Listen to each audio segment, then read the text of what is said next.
We all have this negative self-talk that goes in our head. Guess what? There's enough people that are telling us we can't do it, that we're not good enough. Why do we want to tell ourselves that? We know for a fact that thoughts influence action.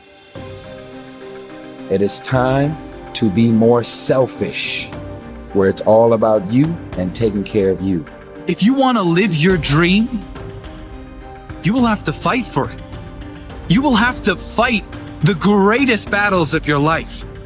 You will have to battle the external enemy. You've got to be willing to test yourself. You've got to be willing to look inside yourself and find out who you really are. You've got to be willing to stare nakedly at your inadequacies and be willing to push through them. Prove to yourself how much work you can put in. You know how much work it's going to take, and you know the time it takes. Invest in yourself to make your life better. So that way, when you achieve that success, it gives you so much satisfaction because you know you worked your butt off. Remember this, you're the lead character in the story of your life, and the person who controls that script is you and your God.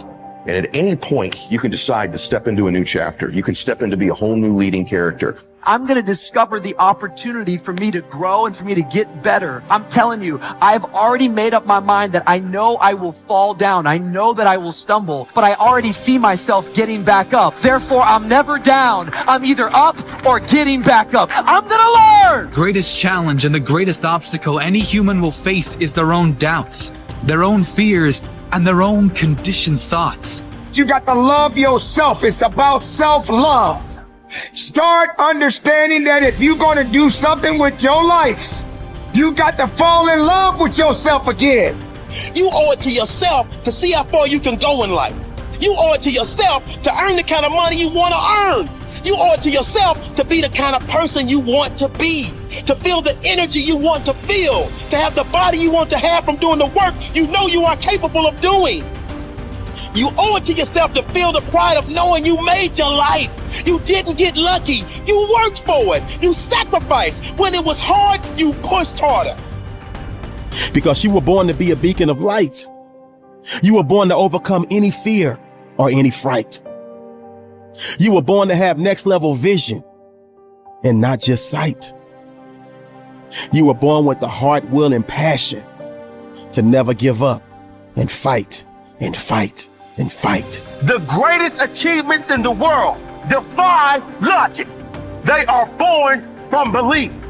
The greatest achievements did not come from someone who saw what was possible and didn't dare attempt better. The greatest achievements came from those who see what is possible, but still believe they can achieve something impossible. Life seemingly does not wish to waste success on the unprepared. Life says, why waste a fortune on this person? They're not prepared to do the right things with it. They're not prepared to use it wisely. If a fortune was bestowed upon this unprepared person, it would probably be wasted. The people that could have been touched won't be touched. What could have been done won't be done because this fortune will have been wasted on the unprepared person.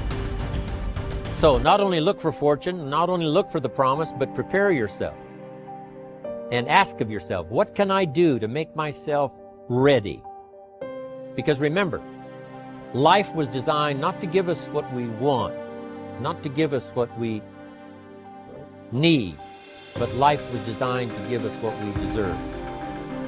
Every value in life must be paid for, and those that pay are the ones that get it. It says those that give receive. Someone says, I wish to receive, I wish to receive. You don't have to concentrate on receiving. Just become a good giver. It says those that search will find. Someone says, well, I need to find some good ideas to help change my life for the future. Then to find good ideas, that doesn't come because you need them, because it comes because you search for them. If you want good ideas, you got to go after them. You got to go to the class, you got to go to the workshop, you got to go to the training, go to the book, right? You got to go to the journal. Right? Go where good ideas are being taught, go searching, go looking, because good ideas are not going to be wasted on those that are not seeking, searching, well prepared. So, prepare yourself to be ready for fortune when it comes, to be ready for challenge when it comes, to be ready for opportunity when it comes. Opportunity comes along and passes by the person that is not well prepared. I want to prepare myself this year for next year. Yes, I wish to be effective this year, but I'm also thinking of ways, how could I be better? How could my ideas be more powerful? How could they be sharper, more clear? How could I reach some people next year that I perhaps can't reach this year? I haven't reached deep enough into my own soul to affect some people. Some people just pass by and say, hey, what a good speech. But how could I make it stronger than that, deeper than that, more powerful than that? I cannot be as powerful as I could be next year. You know, you can't go to the 10th grade in the 5th grade. You just got to go through the grades, but the more you are prepared, when the 10th grade finally comes, now you can cash in and get 2 times, 3 times, 5 times more value from it by being prepared.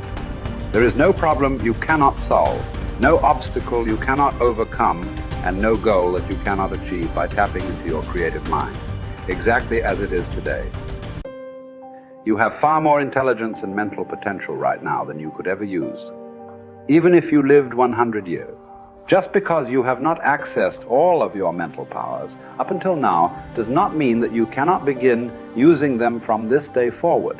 Physical fitness and mental fitness are very similar in some respects. If you want to become physically fit, you have to work out and engage in physical exercise. If you want to build physical muscles, you must pump iron and drive new blood into your muscles by straining them with dumbbells or barbells. The more stress you put on your muscles, the stronger they become over time. Your mind is very similar. In order to build your mental muscles, you have to pump mental iron. You have to put stress and strain on your brain, concentrating all of your mental energies to generate ideas and solutions and to solve problems on the way to your goals. The most powerful technique for improving your intelligence and increasing your creativity is what I call mindstorming. The way it works is simple. The results that you get will be so amazing as to be life-changing. You begin the mindstorming process by first getting a clean sheet of paper. At the top of this page, you write your goal or problem in the form of a question. The simpler and more specific the question, the better will be the quality of the answers that you generate in response to it. Each of your answers should be written using the 3P formula. It should be personal, positive, and in the present tense.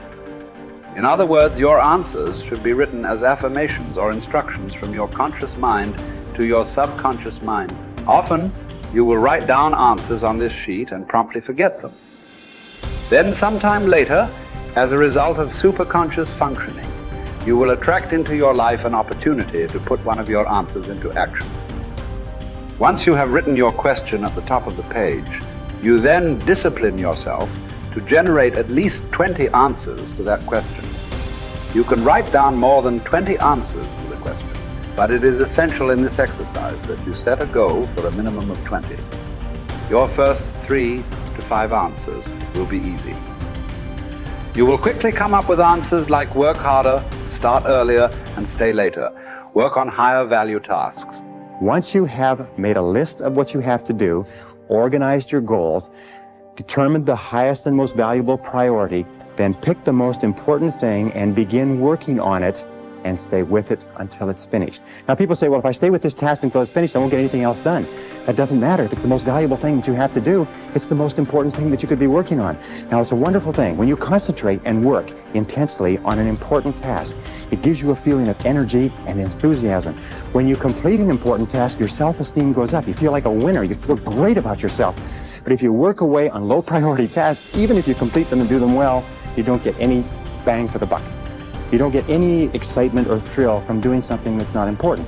As a matter of fact, most stress, anxiety, frustration in the world of work today comes from working very hard on irrelevant tasks. Benjamin Trigo said, if it's not worth doing, it's not worth doing right. And I think it was Drucker who said, the very worst thing in the world is to do very well what need not be done at all. The 6th key to time management is deadlines. How do you set deadlines? First of all, when you set the goal, when you specify the task, set the deadline when it's going to be accomplished. Always set the deadline with lots of room to spare, and always try to finish before the deadline. Tell other people that you're going to finish by this deadline. Promise others that you'll have your work done. It's a powerful way to act as what is called a forcing system. A forcing system is something that motivates you to stay at it. Because if you don't set a deadline and give yourself a forcing system, you fall into the trap of what is called Parkinson's law. Now, Parkinson's law says that work expands to fill the time allotted for it. That if you have 2 hours of work to do and 8 hours of time, you will stretch that work over 8 hours. Parkinson's law also says that work contracts to fill the time allotted for it. If you have 8 hours of work to do, and because of an emergency you have to have it done in 2 hours, you will get it done in 2 hours. Highly effective people are always setting tight, stringent, disciplined deadlines on themselves so they get more work done in a short period of time rather than less work done in a long period of time.